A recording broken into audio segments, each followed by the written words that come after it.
In June 2020, the U.S. Army Corps of Engineers, Defense Health Agency, and J.E. Dunn Construction broke ground on the roughly $314.4 million General Leonard Wood Army Community Replacement Hospital project at Fort Leonard Wood, Missouri.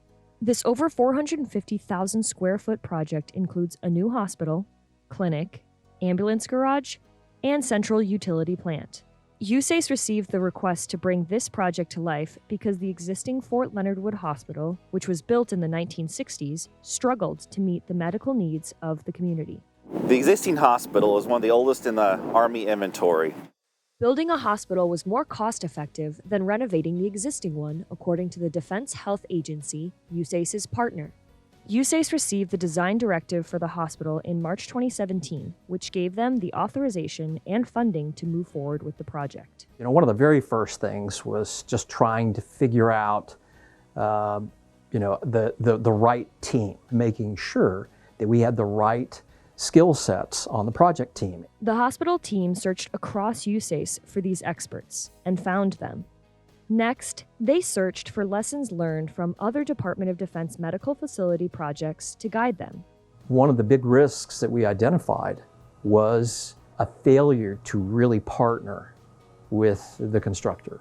That was an acknowledgement that most projects fail or struggle, not because of aptitude, skill set, or processes. It's because of the relationships. They knew they wanted to approach partnerships differently on this project. And so what we were looking for was something that would really create sort of a life cycle approach, something that created a continuum where we had regular dialogue focused on the partnership.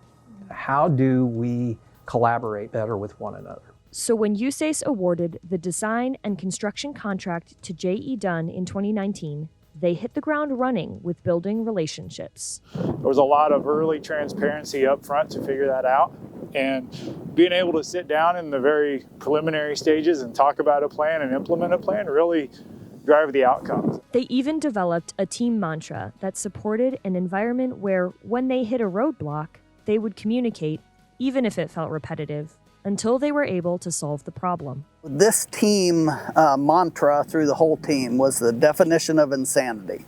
And that is, of course, doing the same thing over and over and expecting different results. There's so many issues that got killed early because we were able to all get together and talk about the impact and the risk and the potential outcomes. Constant communication and collaboration between all partners has continued throughout the project. It's a pretty open conversation and everybody's pretty much able to speak their mind of what their concerns or issues is, and which allows us to all be aware of them and work on them as a team. The team decided that wasn't enough and implemented a partnership tactic called collaborative analytics. And collaborative analytics really is a monthly survey that looks at all aspects of the partnership and then ultimately produces reports that I would refer to as sort of a dashboard on the health of the relationship. This data helps the team understand what isn't working and how they can fix the issues. One way they mitigated communication issues is by connecting their project trailers. There's a big deck that connects the core trailer and the J. Dunn trailer. That's kind of symbolic of the partnership we've built. And there's a lot of times where when we're talking about issues, we'll say, well, let's get it across the deck. Let's see what the core says, and vice versa. The deck is also used for team bonding, like cornhole. And each month, the team gathers for some sort of event, like bowling, trivia, or paintball, after hours to build relationships between teammates. Whether it is the partnerships or the technical advances they've implemented, this project is unique. Going to have to take a lot of lessons learned from this project as they build into future projects, because it's the way of the future. It's how things are going to be in the future. The team is taking away many lessons learned with partnerships. And one of those lessons is to keep the mission they are supporting at the heart of the project and the team to drive success. Family members around the area, the Fort Leonard Wood family, could end up using it any time, and we want to make sure it's there for them in the best that it can be.